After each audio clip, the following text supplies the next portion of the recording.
Thanks for choosing this free Anfield Index podcast. If you'd prefer to listen to this or any of our other shows without adverts, then now's the time to check out Anfield Index Pro. With AI Pro, you can supercharge your entire listening experience. You'll not only get all of our podcasts without the ads, but you'll have them far faster with our Quick Publish feature available exclusively for subscribers. AI Pro also puts you in the heart of our sound studio, with an option to listen to many of our shows live and interact with the podcasters in real time as the shows are recording. Upgrading couldn't be easier.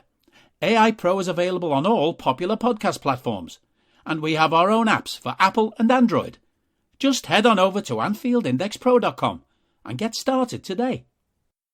Hello and welcome to AI Scouted on Anfield Index Pro. I'm Dave Hendrick, joined as always by Mr. Carl Matchett. How are you, sir? A mere 1 point off you. How are you? I am absolutely tremendous. Absolutely tremendous. I am a defeat of Watford away from the top of the league, which is always a joy to behold. And that really would put City under some pressure if we beat Watford and they have to go then and beat Burnley, which, I mean, they'll probably do it, but it'd be nice if they had the pressure of having to do it, wouldn't it?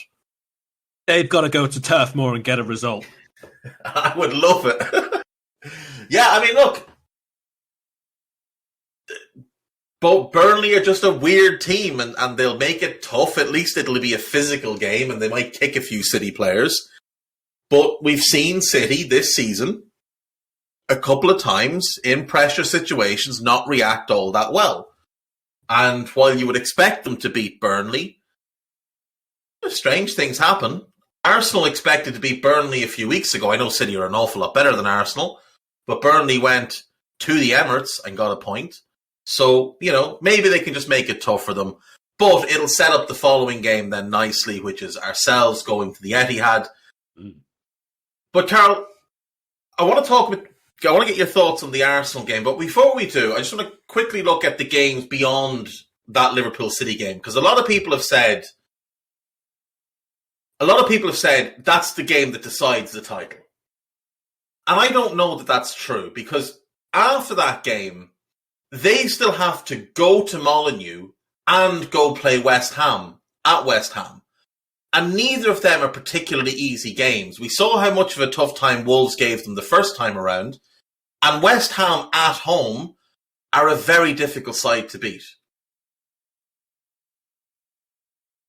I think, obviously, we want them to drop points against Watford and, against Burnley, and we want ourselves to beat Watford, but it hasn't got to be this exact way round. You know, they could drop points on the last day of the season at West Ham or against Leeds or just a shock defeat to, I don't know, Wolves or whoever. It doesn't really matter where it is, and you can't just assume that if we do beat Watford and go top, then that's it. And, you know, they're not going to be doing anything else for the rest of the season. There will probably be a game for both teams between now and the end of the season where you drop points and you think, oh no, that's cost us the title. But for one of those teams, it won't be. I mean, the likelihood of Liverpool ending the season on what would be, I think, would it be a 17-match winning streak or something like that? 18-match winning streak. Look, it could happen because we're really, really good, but the likelihood of it happening is minuscule, really tiny. So it doesn't have to be against Watford that we go top. It doesn't have to be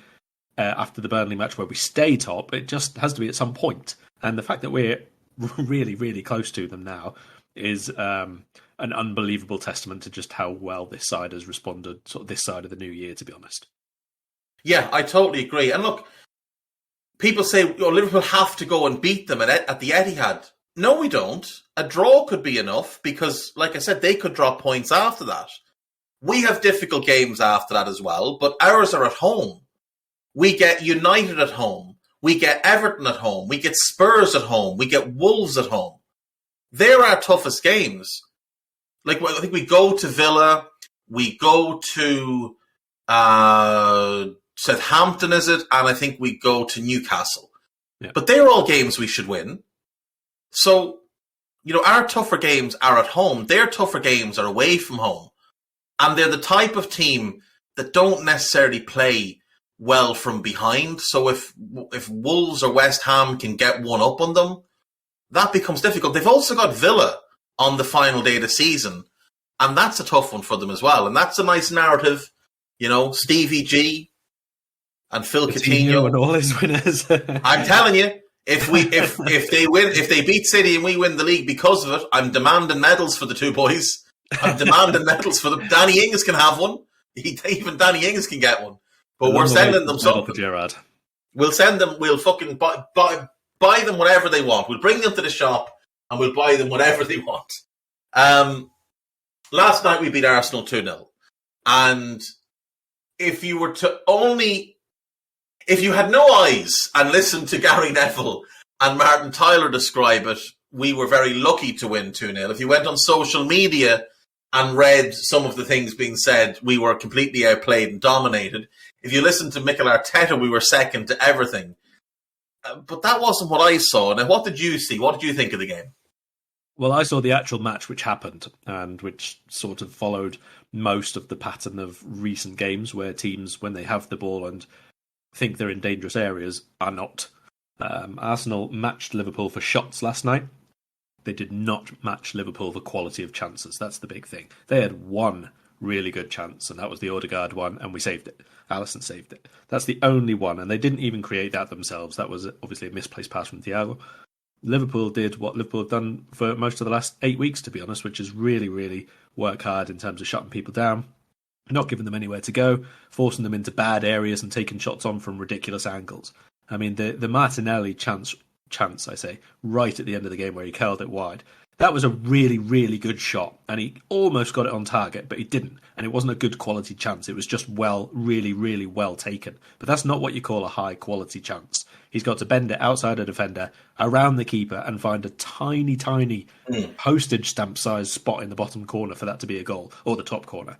And the likelihood of that happening is probably a little bit more than the likelihood of Liverpool going winning every single match from now until the end of the season, but not much. I think it was a 3% XG chance, that one, from Martinelli. So they had one chance. Their XG for the whole game was like 0.55. That tells you the quality of chances. Never mind, cutbacks, which we dealt with quite well in the main. There was a couple of really looked dangerous ones, but they weren't because there was nobody in the box, because you forced them out wide and you forced them to work really, really hard to get into those areas in the first place. There's nobody to give it to at the end of it. And other than that, the two centre-backs were superb. So all of the stuff that Arsenal could throw at us, we soaked up. We denied everything. Without that back pass from Thiago that led to Odegaard's shot, I think their XG was like 0.28 or something like that, which is Leeds sort of standard when we played them, almost as low as that. We weren't at our best going forward. We were pretty terrible on the ball in the first half, I thought. The midfield didn't really work particularly well in terms of possession. But two things. One, we have real quality and depth now in attack, and that made a difference. And two, we have just individual quality, and that made a difference as well. I mean, Firmino's goal, for example, he won the ball, he set up a chance, he stayed unmarked for about 12 seconds, walking between those two centre-backs, and then he scored. That kind of sums up the difference at the minute between what we have and what a lot of other teams have. He's, if you think about it that way, probably about fifth choice forward right at this moment in time. So I think that underlines how far we've come, considering we didn't even have five forwards, never mind who was fifth and how good they were, not all that long ago. But also just the relentlessness and this single-minded behaviour that Klopp has instilled in the entire team, really, and long may that continue.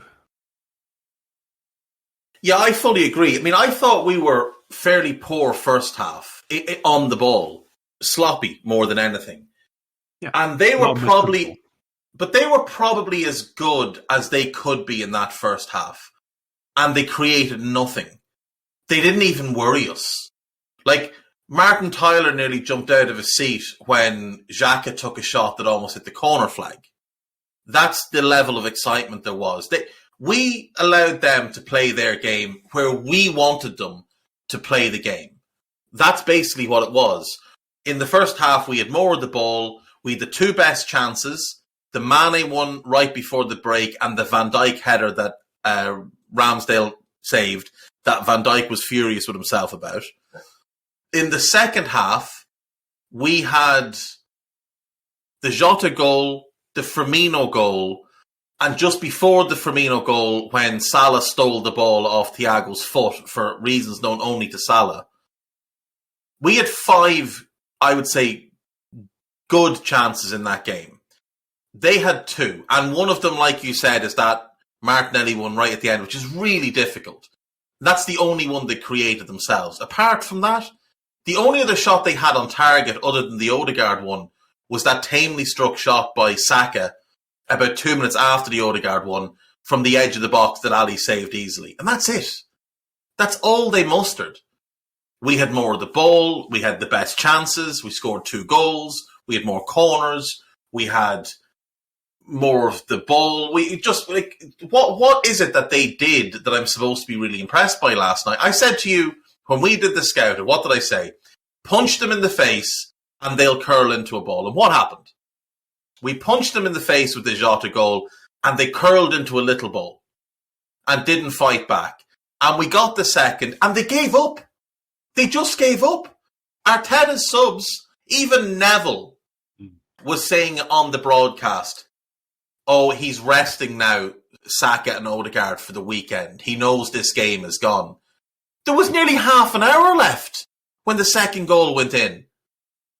But they had nothing to offer us because he had no plan B. Because it's one thing when you're setting a team up with a week to plan for a game and you can just work on what you want to work on. It's a completely different thing when that plan doesn't work and all of a sudden you have to make in-game adjustments. And I thought Arteta got found out last night.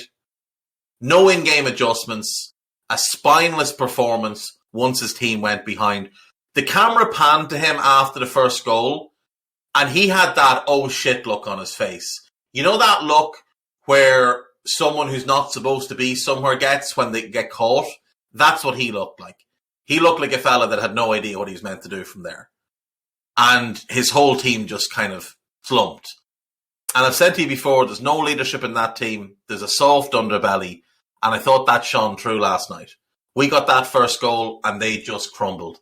Like, as you said, Bobby was literally strolling about in their penalty area with nobody thinking, just maybe I should mark him. Like, White and Gabriel completely oblivious to the fact that Firmino's just having a little jaunt about in their box. Yeah, I think we were substantially the better team. And I don't really have any kind of concerns over that Arsenal team anytime soon. Anything else about the game you want to touch on before we move on? Just, I think, the individual performances which were particularly stand out. I thought Ali was great, even aside from the big save, his starting position, clearing up those few long balls that they played in behind. Distribution really good, aerials fantastic, and obviously at the very, very biggest of moments, what was it, 2 minutes between the chance and the goal, and it kind of shows you just what we've got there with the goalkeeper compared to what was at the other end and what went in past him. Saka, been in ridiculously good form. I thought Robertson was really good against him last night. Fabinho first half was pretty monstrous, he was pretty much the only one doing anything in that centre zone there in terms of shutting them down and stopping the shots and tackles and all the rest of that stuff. And Joel Matip, that was a pretty monstrous performance from him as well. Yeah, and I think Trent warrants mention as well because Martinelli was their danger. They were overloading to the right to switch to the left and try and get him 1v1 with Trent. And he didn't create anything. He had that one late chance and that was it. That's the only side of goal he really got. I thought Trent did a brilliant job in very trying circumstances because he had no help. Yeah, exactly that. I was going to say that there was a lot of things after Klopp's comments last night saying, oh, how good he was. And, you know, if anyone says he can't defend, he'd knock him down. And then there was people coming out and said, Martinelli went past him like 5 times. He did, because there was nobody tracking back with him. It was like 58 minutes, I think, or 68 minutes. I can't remember now, which was the first time Henderson actually positioned himself where he's supposed to be in those situations, just inside to Trent's left so that you cannot just chop inside. That was the first time. No, he did it once before and he got nutmegged. No. Yeah. Okay, yeah. I think that was a but that was it.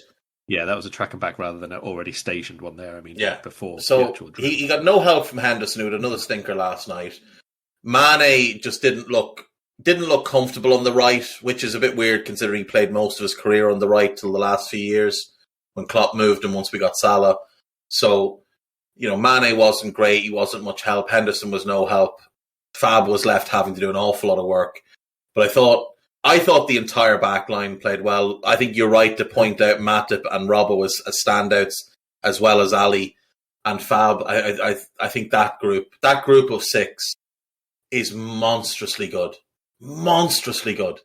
And when you consider the fact that we've got Ibu and Joe Gomez who can come in, we've got Costas who can come in, we've got Kelleher who we know we can trust. If we could get a decent backup for Fab and a decent backup for Trent, I mean, we could be competing for the quadruple every fucking year. You know, we'd be that strong in that area. Like, we're just so far above what everybody else has. I know City have conceded less goals than us this season. I don't really worry about that type of thing. They play a less risky game than us. And some of the goals we conceded were just bad goals to concede. But we are so good at the back. And Thiago really started to tick into form at different points in the game. And once he started to hum, Arsenal just couldn't do anything. Right, let's move on. We've got some questions that have come in on the Discord as we're talking. But I want to ask you a couple of questions first before we do them. So the first question I'm going to go with, your thoughts on your favourite manager, Unai Emery, going to Juventus last night, winning 3-0 and leading Villarreal into the quarterfinals of the Champions League. Delighted for Villarreal, really, really am. And I'm not delighted for Unai Emery. But we'll get to him in a minute, right? I'm not sure I could say I'm delighted that Juventus are out, but I do always very, very much at the minute enjoy when some of these very, very self-important directors, owners, and all the rest of it are getting an absolute spanking at the moment. Some of them are very, very outspoken about what should be wanted by the entire planet, and I'm not really having it. I'm not there for it. And so when something like this happens, getting trounced 3-0 on your own turf by what is basically a small local side in Villarreal, as good as they are, it's always nice to see. It's heartening, I think, and to not always have the same biggest of names and to always have one or two upsets in the results in the last 16 and even in the quarters. I think that's a good thing for the Champions League and for European football in general. So well done to them. On Unai, I've seen a lot of, I'm not going to say revisionist, but certainly overlooking sort of things from people recently. I mean, again, this was an away win and it's a massive away win, and absolutely right. This is still a guy who has won 3 away league games all season long. This is not a new thing from him. This was a big win in isolation, for sure. It's not going to be something that you can say changes what they are under him or changes their outlook for the next few years or changes what he is as a manager. He can guide teams through two-legged ties in Europe. We already know this. He's been doing it for ages and ages. It's basically what his entire reputation has been built off, and he does it really well. Villarreal are a good side, but they're not a great one because they have certain limitations, not just in spending and squad quality relative to other teams in the league and in Europe, but also because he is still their coach. I do not see them as a threat in terms of going all the way or anything like that, because they will be limited by individuals there. Yeah, he's the kind of guy that you give an underdog team and send him off into a European competition, and he will do well. I mean, he won the Europa League last year. He won it with Sevilla. You know, that's the type of thing he does. 3 away wins in the league, though, that's fairly good for him. It is. That's quite an upgrade on what he usually does away from. I think he went. Didn't he go like 2 seasons where he had like 1 away win between 2 seasons or something ridiculous? His final season with Sevilla, he didn't win a single away league game. Still came fifth. Stunning stuff. Absolutely stunning. I will also say Juventus, not a giant right now, you know, a big name club, obviously, and one of the bigger names or whatever. But as a team, as a football side, they were never among the contenders. This isn't like knocking out PSG or anything like that. No, and when you're playing Danilo as one of your 3 centre backs and Alvaro Morata up front, you're kind of asking for a defeat. If you had to choose between Villarreal or Benfica for Liverpool to face in the next round, who would you prefer? I think they're probably the 2 teams that all the top clubs be looking at and thinking that's the easiest route here. I'd prefer to play Benfica, I think. That's what comes to mind immediately. I can't honestly explain why. I think maybe we've played Villarreal in the Europa League I think we probably owe Benfica one from the Europa League even before that, so I go for them. But I don't really want to face back them from particularly. Benitez's final year, wasn't it? Yeah, I think it was. Yeah. I think the idea. Real Madrid, I want to be honest with you. Yes, I was trying to think of this earlier on Two Footed. I was thinking, like, if you're ranking them, it's for the easiest draw. It's probably Benfica, then Villarreal, and then one of the Madrid clubs. Now, obviously, Real are substantially better than Atleti this year, but Atleti are such a pain in the arse to play against. Like, ideally, what I would like is I'd like us to get Benfica, Atleti to get Villarreal, and then the other four to kill each other. And then we can get the winner of Atleti Villarreal in the semi-final, while two of that other group of really good teams kill each other. And then there's just one of them left for us in the final, and we just pick the bones. That's what I would like. That's a bit greedy. It is a bit greedy, I know. But look, I think, we know that basically the draw is going to be Villarreal or Benfica against Man City, and then the other one of those two against like Chesterfield in the semi-finals, and then Man City will play that route to the final. Yeah. I've heard they've petitioned to have Barry Town included because they're Welsh, so they think that they count as a European club. Next question. Liverpool have in recent days been linked, and to be fair, this is an ongoing rumour of probably a month or two. Liverpool have been linked with Gavi of Barcelona, who is 17 years old, already a full Spanish international, sensational player. He's in a bit of a contract dispute with Barcelona. Can you give some people some light on what that is, what the situation is? Does he have a buyout? Is there any possibility to get him out of Barcelona?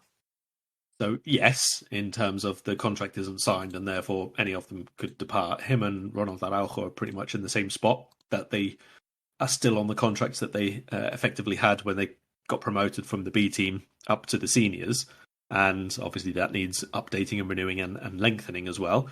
But there are still some restrictions on what Barca can do contract-wise. And probably more importantly, Barcelona are trying to restructure their overall salary grades, let's say, for want of a better word, or structure, where first-team players fit in if they're big signings, academy graduates, star names or whatever. They have been trying to lower that overall, obviously from the excesses, let's say, of yesteryear. And at the minute, they don't actually have an agreement with either of them. Every player in Spain in the top two leagues has to have a buyout clause. That's part of their contract law in Spain. So yes, they do have that.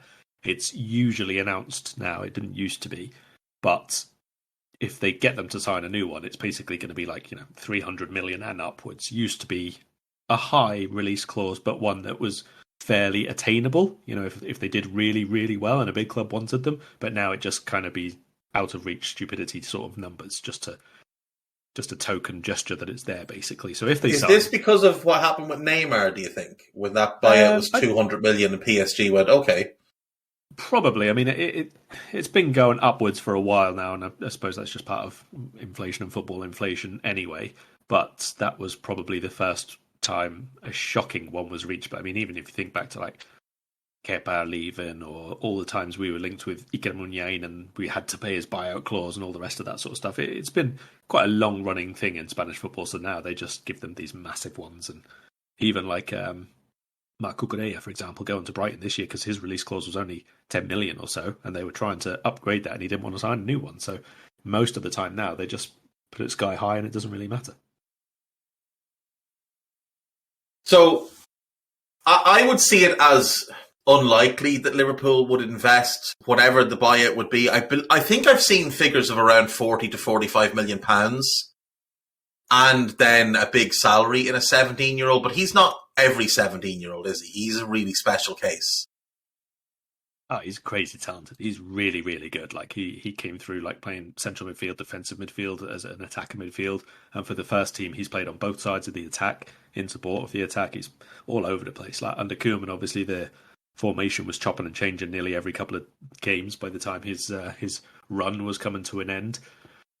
I wouldn't say it's a concern, but definitely you have to look at what happened with Pedri last year and really overplaying him, and then played at the Euros and then at the Olympics, and then he spent a long time out injured. You've got to be careful that sort of thing doesn't happen to him again. He's 17. He's played over I think it's approaching 2,200 minutes, something like that this season already. Of course, they did the same to Ansu Fati as well, didn't they? Yeah, exactly. Overplayed him, and then he got hurt. Yeah, and he's back out again now, and he may not actually come back before the end of this season now. So it's definitely a concern. Barcelona, again, a bit of a special case in that they had to rely on the academy players coming through because of the crapness of the seniors that they bought and the fact that they had to keep loaning them out. They still own people like Pjanic and all the rest of them. So I would say, assuming he stays there, it might be the case that you look at a little bit of a reduced role for him next season, maybe only 15 starts in La Liga rather than what's probably going to end up being 25, 26, something like that. Plenty of sub appearances still in all the competitions and that, but just not having to be a first team player at 18 years of age as he'll be then. Yeah, I think that's very fair. I think it speaks a lot to how far they've fallen, though. That, in 3 successive seasons, they've ran Fati, Pedri, and now Gavi into the ground. And it doesn't speak well for the long-term future of any of the 3 of them that they've all had. Gavi hasn't yet. Fingers crossed he won't. But the other 2 have had substantial injuries that have kept them out for a long time. Not a question, but I did see us linked to Federico Valverde today, apparently getting quite frustrated in his role at Real Madrid. And I know you love him. He could be a very, very good signing if we could get him out of Madrid. But my final question is in relation to the England squad. I want your thoughts. I have many. What's your overall thoughts on this England squad? Any surprise exclusions? Anyone you're a bit surprised is included? I don't think it's a surprise Rashford is out. I suppose that's the first one to start with. He has not been good this season as a whole. I am surprised that Sancho is out because literally over the last, 3-4 weeks is when he's finally started to look like he was last season. A couple of the forwards, I don't think there's anything notable that Watkins and Calvert-Lewin are out. They haven't had overly productive seasons, have not been absolutely standout.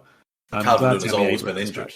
Yeah, I'm glad Tammy Abraham's in the squad. I think he's had a good run again with Roma there, and he's playing a very important role for them overall. There are a couple who are still in the squad, in defence in particular, who I think are not just not deserving of their spot at this point, but actively keeping out others who are. Fikayo Tomori being out again, I can't get on board with that. I really can't. I think he's been in unbelievably good form recently. Kyle Walker not being in, I think, is probably a surprise. Now, Southgate has said, I don't know if you saw this, Southgate said, I had a chat with Kyle. We felt this was an opportunity to have a look at the 2 younger fullbacks. These young fullbacks are exciting. We know all there is to know about Kyle. He's a very important player and he will be back with us in June. So it sounds like this was done with Walker and basically giving Walker a bit of a rest because he's had a fefew injuries in that of late. But Reece James is out injured, so yeah. Well, I guess Trent's going to get at least one game, and he's got an opportunity to show that he should have more than one game, I suppose. The bigger question there is obviously which game and who you alongside, because if it's whichever one of them plays, if you come in alongside, I don't know, let's say Conor Cody in a back 4, it's a very different job to what you do at club level, isn't it? If you come in alongside a debutant, Mark Guehi starting, for example, again, you're looking at a very, very different alignment and someone who is maybe not going to be quite as assured as they normally are in performance levels. And I don't know, ultimately it is a couple of friendlies. I don't really think that we tend to take too much from England non-competitive matches in terms of the squads. I very rarely see someone have a really good friendly and then they play next time. It just seems to be, we'll take a closer look at you, but it doesn't really count. So I want to get your opinion on this before we go on. We've got a couple of questions here from the listeners and then we'll talk about Forest at the weekend. There's a bit of a kerfuffle, obviously, over the inclusion of Harry Maguire, who has been diabolical for United this season and in particular of late. Ollie Kay has, of course, donned his St. George's cross and ridden to the rescue to remind people of how good Harry Maguire has been for England at the last 2 international tournaments, both of which, by the way, ended in failure because England didn't win either of them. But what kind of message is it really sending to Fikayo Tomori, to Ezri Konsa, who probably doesn't deserve to be in this squad based on form, but should have been in squads for the last 18 months based on form? What sort of message is it sending to them, though, where certain players Maguire, who's been awful, Stones, who can't get in the City team, Shaw, who's been awful, Mings, who's been awful. What message are you sending to defenders like Fikayo Tomori and Ezri Konsa when these type of guys are getting in the England squad and they're not, no matter how good they play at club level? Is it telling them, go look elsewhere for your international games? Well, I do often wonder, and this dates back to, I think, probably my Emil Heskey watching days, to be honest. If certain players played exactly as they are right now, but at a different club, would they be in? And why is that the case then? Therefore, either whether that's they are and they wouldn't be in elsewhere, or they would be in elsewhere. Like, Heskey didn't play any differently at all when he moved to Birmingham City than he did with Liverpool. Like, he was surrounded by not as good players, but he didn't play any differently himself. His goal rate was not dramatically different. His hold-up play was increased, if anything like that. But as soon as he went there, he was out the squad. And that sort of got me wondering, and it's happened over and over and over and over again. If Harry Maguire played right now the same form, but for, let's say, Southampton, would he be in the squad? Would he be in the Southampton team? I understand, and I've said this to you before, and in fact, we've even on this Scouted, we've had a couple of disagreements before of whether it should count or not. There is absolutely the case that for managers, club level and international, people are picked in the squad, people are picked in the team based on A, what they've done before, and B, what the manager thinks of them, in terms of a person, whether they think they can rely on them, or they feel they have to show support to them, or they think it's important to have them around, or all of these things, which you hate the word, and people generally classify as intangibles, right? So there's absolutely that is the case. So I can understand that there are some in a squad who have to be in for those non-specified reasons, whether it's your third choice goalkeeper who barely plays anymore, or whether it's Harry Maguire who's captain of Manchester United, or whatever it is. But I can't understand and I cannot accept that multiple ones of these players, especially in the same area of the team, keep out players who are playing as well as Tomori is.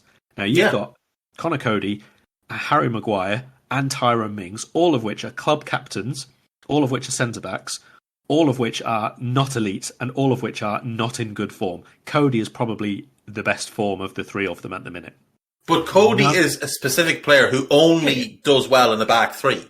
Right, fine. But even so, even if you say you want to have a specified back three person in there in the squad in case you want to play that in one of the games. Yeah, you go with him. Fine. Yeah, not all three of them is my point. I totally agree. I do totally agree with you. I'd even say over the last, 3 weeks, and I presume Southgate's obviously going to be taking more time frame than that into account because it's taken him all season to put Guehi in, for example, who's been pretty good all the way through the season. But over the last 3 weeks or so, Callum Chambers has been better than Tyrone Mings has. And he's playing centre-back alongside him at Villa. And Ezri Konsa was better for him for a year and a half and didn't get in the squad ahead of him. So I don't really know what you can say to Tomori in terms of performance level, because it's obviously got to be something more. Maybe when he was in the squad last time around, he didn't gel with the squad too well, or he didn't settle in, or he had... I have no idea. I'm just making stuff up here that it could be. It's probably not any of those things, and he's just saying his time will come and basing it on nothing much, just the fact that he wants to keep the squad as together as possible, and it has a very, very good mentality and a good morale and all the rest of that stuff. But you still have to... it's all well and good leaving someone out of the squad and saying the door's never shut, but when they're in the form of their life, when they're challenging for a title in a major league, playing really, really well, you're hoping that then they're going to go on and get international European experience next season. This is surely the kind of thing you want to be building around for the next 4 or 5 years. That's the thing. Like, I get that Maguire has done a lot better for England than he has for United. But does that mean that if Ezri Konsa played exactly the same games for England that Maguire has, that England wouldn't have been better? Because, if you put better players in, you should get better, unless you're making a mess up somewhere else. You're right to say you don't need the three of them in. And Mark Guehi, by the way, currently the captain of Crystal Palace because of injuries, but he's emerged as a leader there. In midfield, you've got Henderson. Now, he's in for the same reasons. And I do wonder if Calvin Phillips was fit who would drop out. My guess would be it'd be Conor Gallagher. But again, that's nonsense because Gallagher has been far better than Henderson this season. You've also got Declan Rice, club captain, James Ward-Prowse, club captain. So in total, in this squad, you've got Cody, Maguire, Mings, Henderson, Rice, and Ward-Prowse as captains. And you've got Harry Kane, who's your England captain. Like, how many of them do you need? Because 4 of them don't warrant their place in the team based on the squad based on form. I can accept taking Henderson because you don't really have any other midfield options with Phillips out. And I'd accept one of the centre-backs, but the other 2 should not be in. Mings can only be in because he's left-footed. That's the only logical reason, is that he's left-footed, because he's not a good defender. And Tomori and Konsa are just vastly superior defenders to him and Maguire. They're just Fikayo Tomori might be the best defender in Serie A right now. He's in the conversation one way or another. He has been outstanding this season for an AC Milan team, by the way, who are top of Serie A. Harry Maguire has been garbage for a United team floundering in the Premier League. Mings is captain of a mid-table team. Cody's Wolves are having a good season, no question. They're doing well by their level, but they're still not a particularly good team. It's so weird. I really find it so weird. Like, again, guys mentioned that they talk up Mings as a personality and Cody as a personality. How do we know that Konsa and Tomori aren't those same type of personalities in that group? Like, Tomori would walk into that group and immediately know very well Gallagher, Mount, Rice, Guehi, and James, and Tammy Abraham, because they all came through the Chelsea Academy around the same time. So he already has existing relationships with all of those guys. It's just bizarre to me. It really is bizarre to me. And of course, the best English centre-back is unfortunately not in the squad because he can't get a game at Liverpool, being Joe Gomez. But when the England centre-backs are Cody, Guehi, Maguire, Mings, Stones, and White, and why is there that many of them? Why do you need 6 centre-backs? I do have to point out that the 3 best English centre-backs, Gomez, Tomori, and Konsa, aren't there. And it's just weird to me. It is just weird to me. We've got a couple of questions that came in. I'm just going to ask this one outright. This is from Sandeep. Who's winning the title? You don't have to answer if you don't want to, but I'd be interested to hear. I answered before the season started. Liverpool are winning it. Outstanding. Willology is asking the following. Be interested in hearing you guys weigh in on the poll that Dan Kennett put out yesterday. Who is the better coach?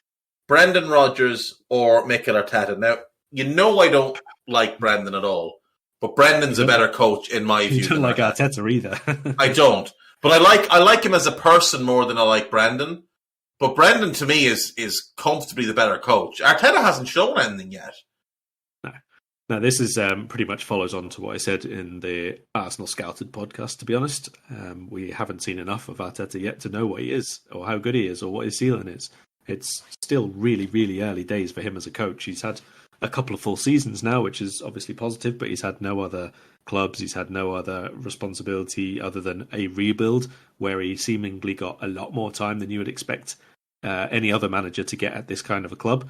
Obviously, they realised that there was a lot of work to do, and I think he's done quite well so far, but you cannot say definitively what kind of a coach he is. Rodgers has shown over quite a long period of time that he's capable of improving players. He's capable of establishing a really good style of play at teams on the ball at the very least.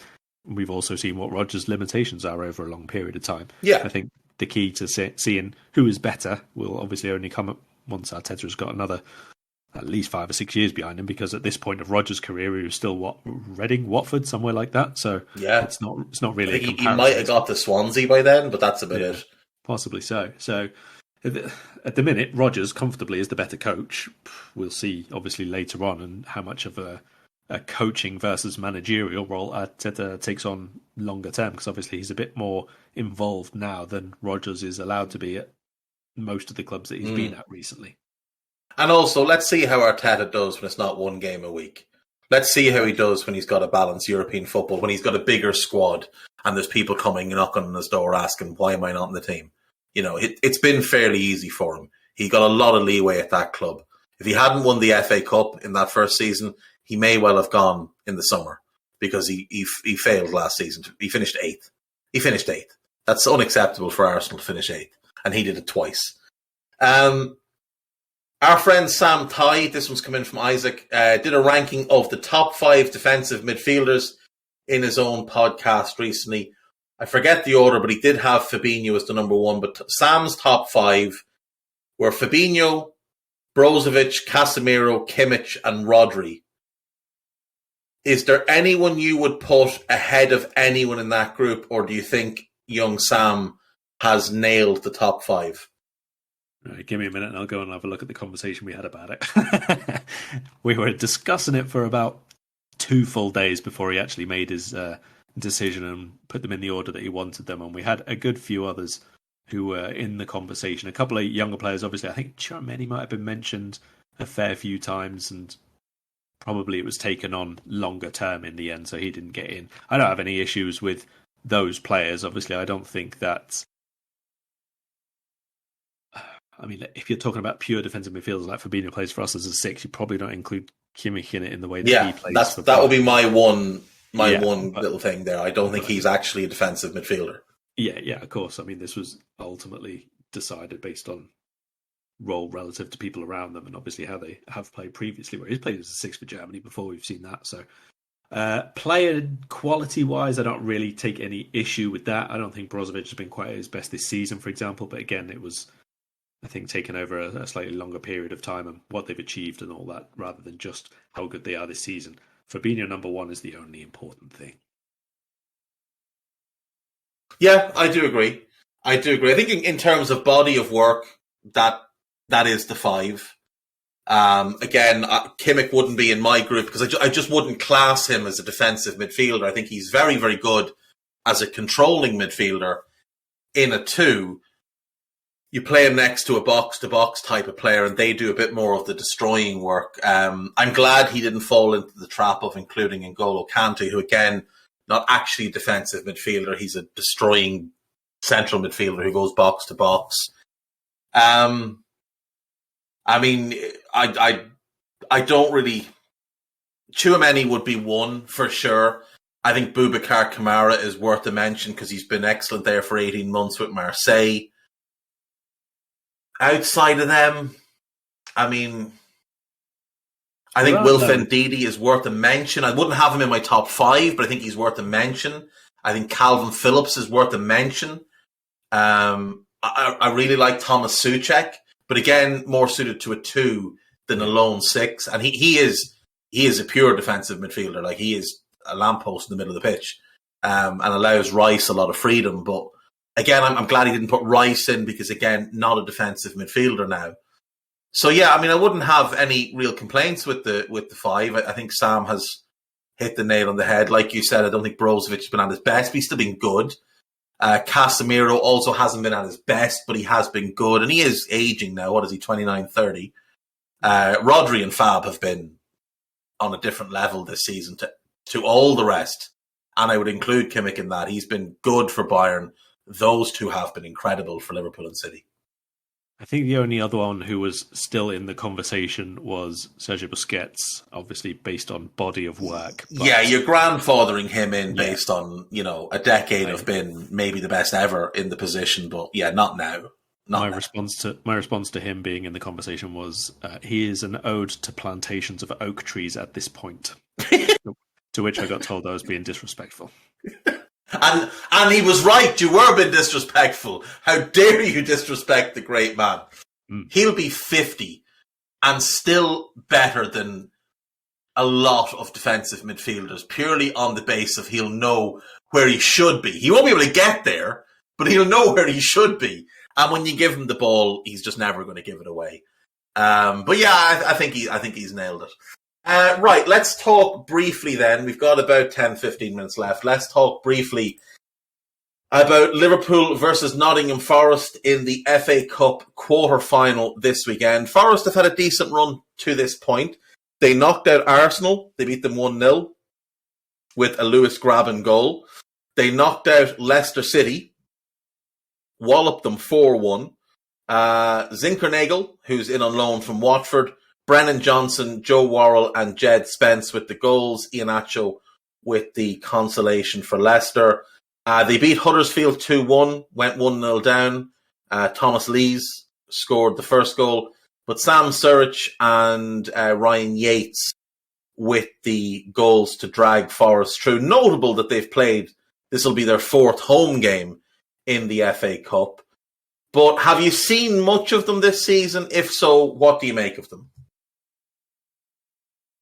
I have not. I have not been too concentrated on the Championship, same as most years. I have seen a couple of games of Forest. I saw one after we got drawn against them, obviously, and I had, just by coincidence, seen one beforehand. So I saw their win over Reading, which I think was 2 weeks ago now. I can't remember now. 1 week ago, something like that. So they scored like really, really early on, and I'm not really sure how that affected their performance and Reading's performance against them based on what might have happened otherwise. I was a bit disappointed in Reading because they still had quite a lot of the players who they had from like 2 seasons ago when I thought they were really, really good promotion candidates. And they went fairly close, but fell away towards the end of the season. But here they were abysmal. And they kind of let Forest just completely dominate play, really, really play through them with ease. I very much like the use of the wing backs and sort of the 10 Garner playing in behind the 2 forwards. That was quite impressive. Lots of interchange of positions between sort of the front 3, as it were. Lots of build-up play down the flanks, but not just in terms of blind running as high and as hard as you can go and then whipping crosses. It was a lot of really good triangles, really good passing movements, decent build-up play throughout, quite aggressive off the ball as well to try and win it back quickly. And like I say, I'm not going to take too much from that because they went ahead after a minute. And maybe that did really, really affect the impact of the game. But it was impressive from what I saw, at least, and 2 or 3 really strong standout individuals. I really like this Forest team. I mean, they had an absolute nightmare of a start to the season. They lost 6 of their first 7. When Steve Cooper took over, they'd won 1 game, drawn 1, and lost 6 in the league. They were bottom of the Championship, and Chris Hughton got given the heave-ho. Since he's taken over, they've only lost 4 games. They've gone from 24th. They were as high as 6th at one point. They're currently 8th. They're 1 point outside of the playoffs, and they do have a game in hand, which, if they won it, I believe would move them up to 5th in the table. Let me just confirm that. It would actually move them up to 4th in the table. They would jump Borough, QPR, Luton, and Blackburn if they won that game in hand. So Cooper really has turned things around. I think he's a very good manager. He did really good work, obviously, at the England underage level, won the Under-17 World Cup, finished as runners-up in the European Championships. With Swansea, he took them to the playoffs twice with patchwork teams that he had to put together using the loan market, which, again, I thought was very, very impressive. I thought he'd get a Premier League job in the summer. I was a little bit surprised that he didn't. There was interest in him, I think, from Palace and a couple of others, but nothing came of it. Then I was surprised when he resigned, but apparently there had been a bit of a falling out with the ownership, and it had been coming. He'd sort of told them he wanted to leave and then agreed to sort of stay on, see them through pre-season until they could get a new manager in. And I was very surprised when he took the Forest job and Forest fans seemed against the appointment. Like, first of all, you're bottom of the division. And secondly, this guy is a really good manager. And for all the Swansea fans who were delighted that he was going because they didn't like the style of football, well, you guys are 15th. And you've been shit most of the season. So, you know, swings and roundabouts there. There's some really good players in this Forest team. Jed Spence, I've talked about a bunch for a couple of years. I really like him. I like Joe Worrell, the centre-back. He came through their academy. He's a natural-born leader. He's the club captain. He's the type of guy you can rely on. I think he's a Premier League player in the making. I do like Scott McKenna, another young centre-back they brought in. He's not young, he's 25 now. They brought him in from Aberdeen, and he's been very good. The midfield, it's a lot of guys that work really hard. Like Ryan Yates has a bit of quality. James Garner has a lot of quality, and in truth, should probably be back at Man United starting because he's probably better than anything they have going in midfield right now. Jack Colback does a lot of graft for them. He's limited, but knows his role. Zinkernagel in on loan from Watford, talented player, didn't really work from with Watford in terms of getting an opportunity. He's been really good since joining Forest. Lewis Graben, been around years and years, reliable goal scorer, not the most talented player, but a reliable goal scorer. Keenan Davis is in on loan from Villa. Leads the line well, won't ever get you a ton of goals, but he's a big burly striker. Sam Surridge I do like. He was at Bournemouth, was very highly regarded as a young player, had a really good loan spell, I just can't remember who it was to. Went to Stoke in the summer for a decent chunk of money, didn't work, and then they sold him to Forest in January at a substantial loss, which I thought was weird. The star of the show was Brennan Johnson. This kid I think he's really special. 20 years of age, turns 21 in May, Welsh international, 7 caps already. Last season, he was at Lincoln on loan, scored 13 and 49 in League One, 10 and 40 in the league. Jumped up into the Championship this season, back to Forest. He has 11 goals and 36 in the league, 12 and 38. And for a wide player of his age, I think that's a really good return. He's really exciting on the ball. He's very, very direct. He has absolutely no fear. When he plays on the right of the front three, him and Spence combine really, really well. It's a good team. It's well balanced. There's a number of absolutely Premier League caliber players in that squad, where if they did come up, it wouldn't take a massive overhaul to get them Premier League ready. Not to do anything more than maybe survive, but you get the point. They've got Max Lowe in on loan, who I forgot to mention, from Sheffield United. Good left wing back. Never really understood why he didn't get more opportunities at Sheffield United. But the squad as a whole is very well balanced. They are reliant on loans, of course, because that's just how it is in the Championship and you don't have a huge budget. But there's good depth there. I mean, Jonathan Panzo is one of the backup centre-backs. He's a talented player with a big future ahead of him. They brought in the French kid, Mbaye Sow, from PSG's academy. He's highly rated. Figueiredo, this Portuguese guy, he's another good player. Like, they've got a lot of good players in a number of key positions. The only one, I'm not massively keen on Bryce Samba, the keeper. I think he's a little bit chaotic for my liking. Like, he's just a little bit always on the verge of lunacy. And he's a good shot stopper. He's got great reflexes, but he's just always on the verge of doing something a little bit silly. And, he's been in the PFA Championship Team of the Year a couple of years ago, so he's proven he can do it over a season, but there's just times you watch him and you just think, well, you don't know what you're doing next. Like, he'll come for a cross, he won't get it, and then rather than retreat to his goal, he'll go chasing the ball, and he'll find himself on the edge of his penalty area with the whole defence behind him, and everybody looking at him going like, what are you doing over there? But he's not a bad keeper. He's not a negative impact or anything. He wouldn't be for me. But no, I do really like the squad. I really like Steve Cooper. I think he's got a really bright future. He's only 42. I think he's going to manage in the Premier League for a long, long time. And obviously he's a former Liverpool Academy coach, was at the club, came in under Benitez, survived under Hodgson, was there under Kenny, left while Rodgers was at the club. There were some rumours about why he left, but we'll just say he went to work with the England squad and is happy enough doing that. Obviously then Swansea Forest. I think he's going to be a very good manager for a long time. I think of the good coaches that have come out of our academy and gone on elsewhere, I do think he is the best by a considerable margin. And I think this will be a tough game.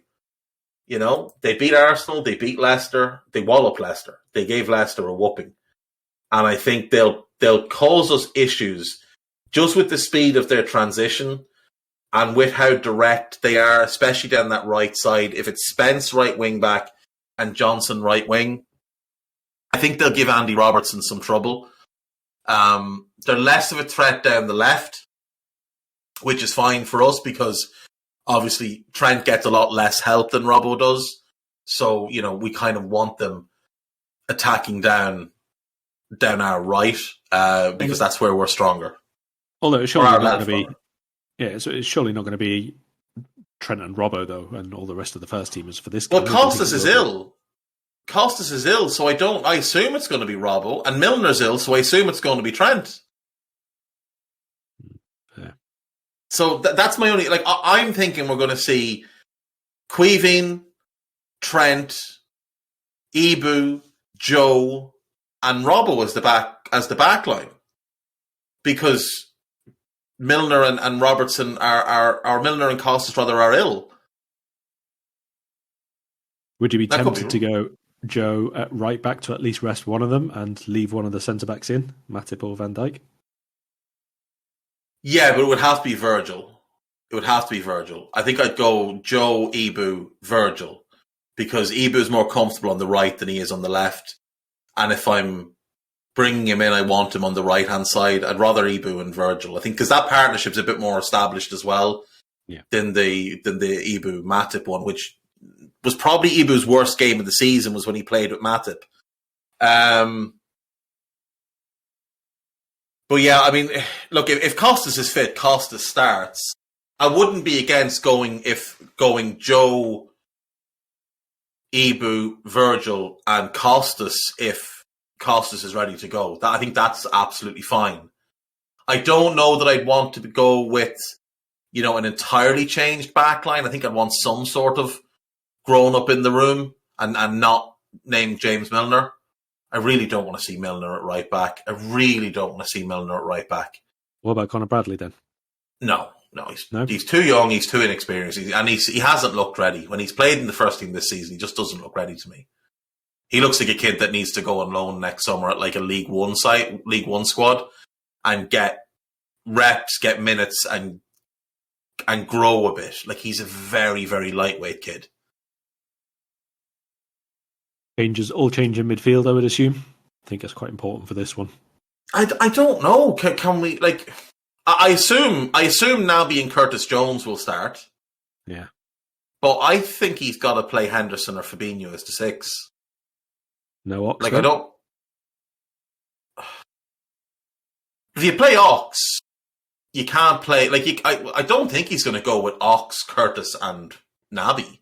No, that doesn't. I don't think that's a real midfield, and I certainly don't want to see James Milner play as the 6 either. I don't think it's a game for Morton. Maybe for cup context, it'd be Henderson out of the two of them then. Yeah, I think it could be Henderson, who could do with a game with the 6 just to kind of get a bit of form going again. I think I'd go Jones, Henderson, Naby as the 3 and keep Fabinho on the bench. Because Fabinho's going off, obviously, to play for Brazil, like Henderson's going to play for England, but Henderson's going to play a couple of friendlies on his doorstep. Fab's heading to the other side of the world, so I'd probably be less likely to play Fab. And then up front, I'm guessing Bobby starts through the middle. Yes. Jota starts, and Taki? Yeah, I think that's it, isn't it? Taki and Jota either side of Bob. And then Origi is the sub. And I think Diaz will probably be on the bench. I think Ox is probably on the bench. Harvey should be hopefully on the bench. I keep Fab on the bench just, because I don't want to give Henderson the 90. I'd rather give him 60 and give Fab 30. Yeah, and then whoever else filling it out. But I do think we'll need to go with, a high level of respect for this team. Yeah. Because if you look at it over the course of the season, they have picked up 58 points from basically, what is it? Hang on. Sorry. 58 points. How many games have they played? They've played 36 games. 58 points from 29 games, which is basically that under Cooper, basically, or 57 points it would be because they had 1 point before he got there.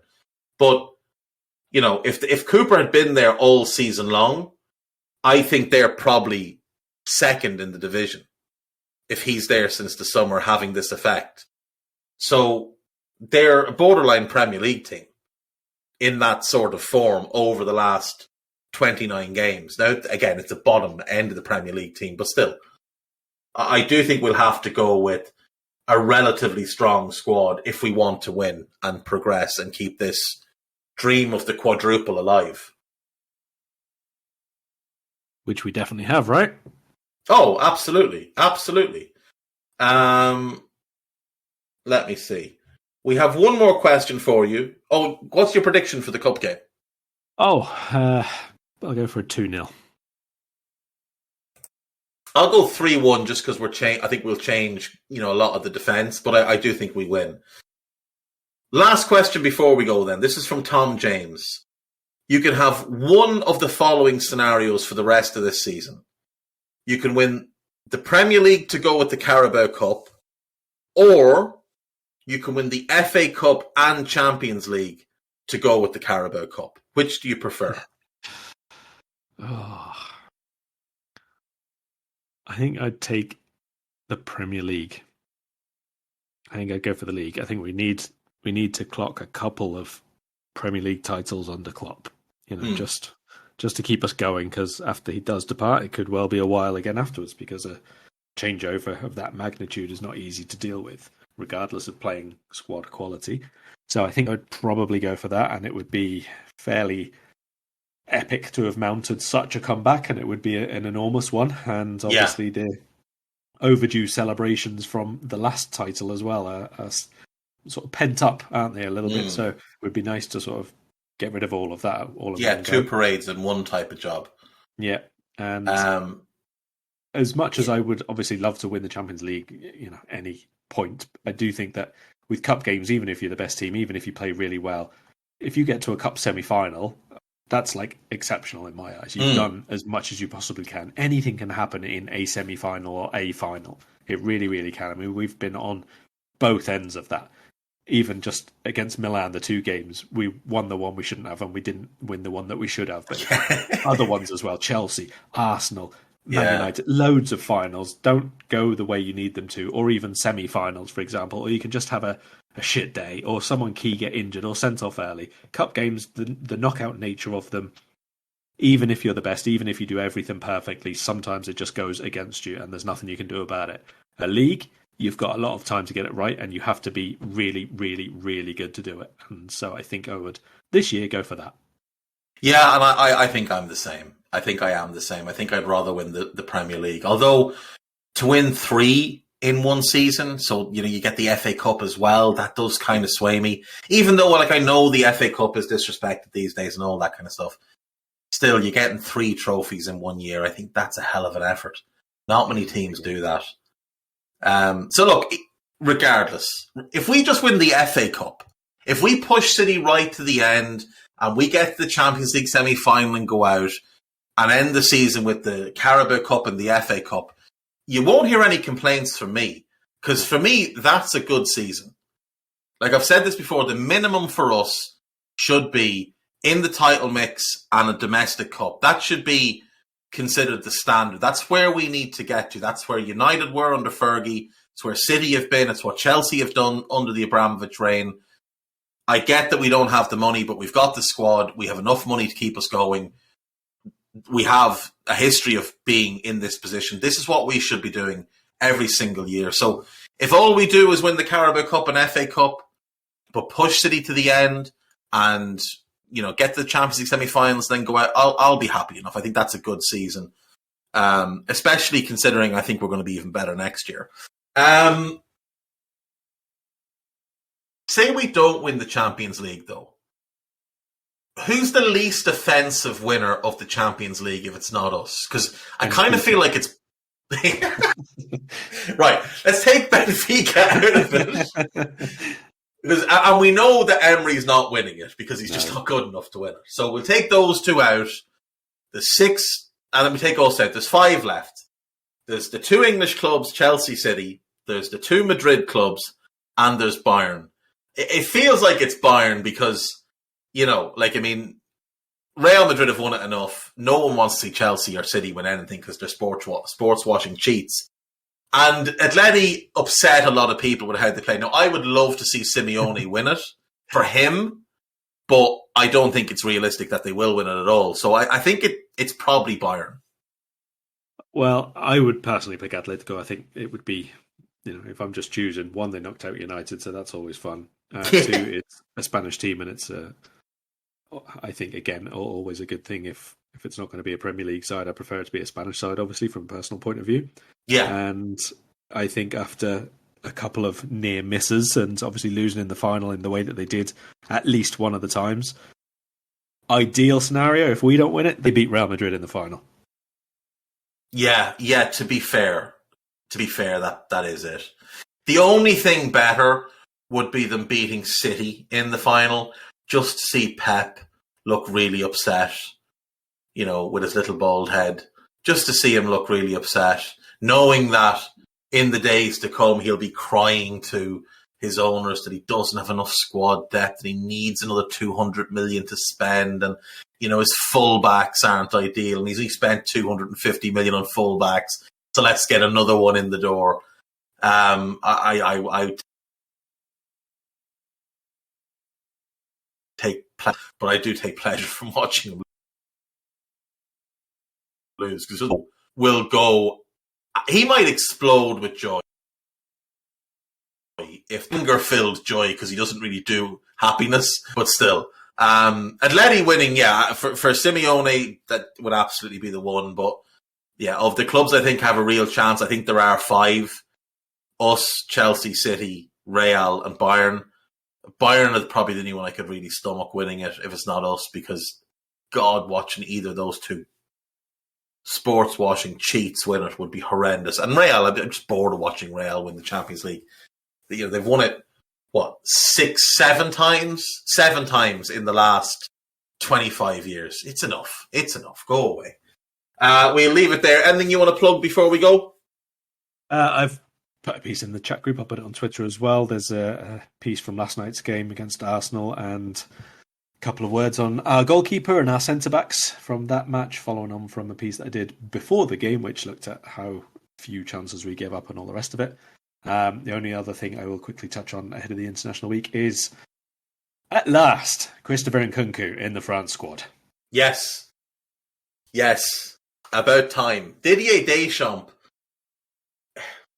He might be the worst. We'll do this for a podcast at some point.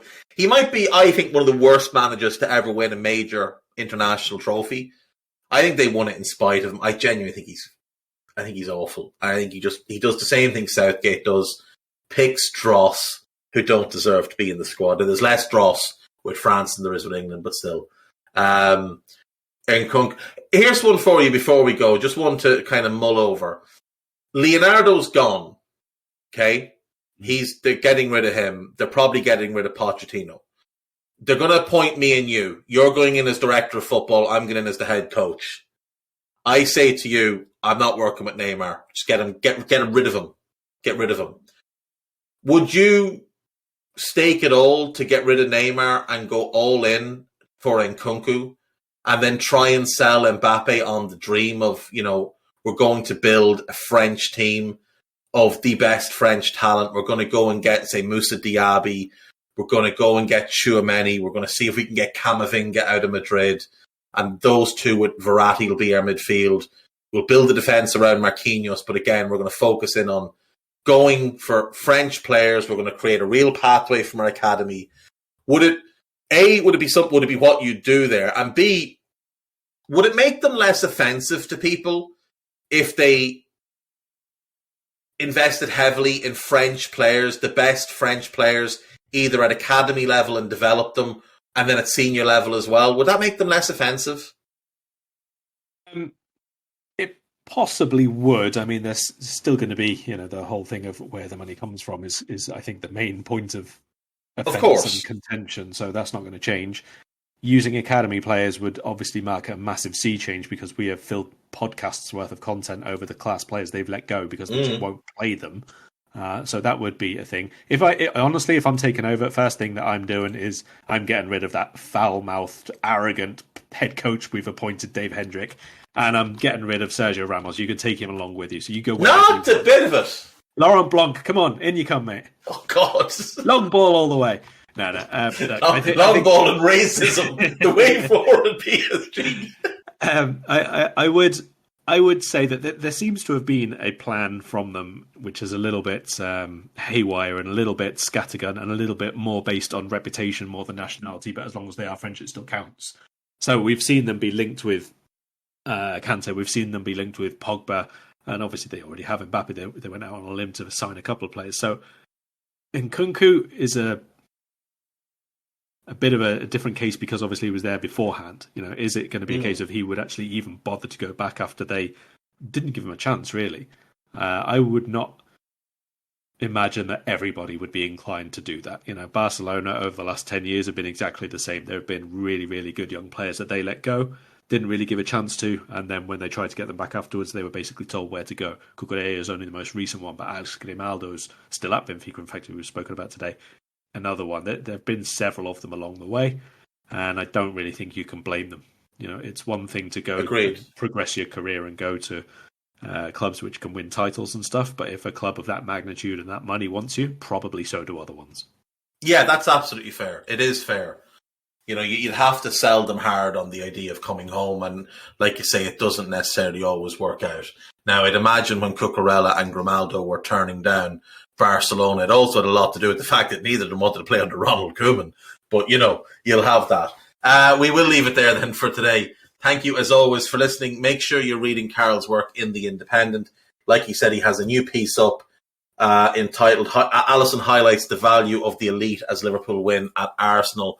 Do check that out. Check out all his work wherever it may be. Follow him on Twitter at Carl Matchett. Follow Guy Drinkle, producing in the background at Guy Drinkle. And listen to the Two-Footed Pod in the Daily Red every day. Take care. Bye-bye. We hope you enjoyed listening to this Anfield Index show. Please be sure to subscribe to our channel so future podcasts find their way to your device automatically. There's nothing quite like fan engagement, and we'd love to know what you think of anything discussed on this show. The best way to get in touch is over on our free Discord community, where both podcasters and listeners debate the hottest LFC topics 24/7. Sign up free now at AnfieldIndex.com/Discord. You won't regret it. You can also follow us on Twitter at Anfield Index and find us on Facebook by searching for Anfield Index. Oh, and before you go, we'd love it if you could leave us a 5-star review on your favourite podcast app. It only takes a couple of seconds, and it means the world to the people who create these free shows.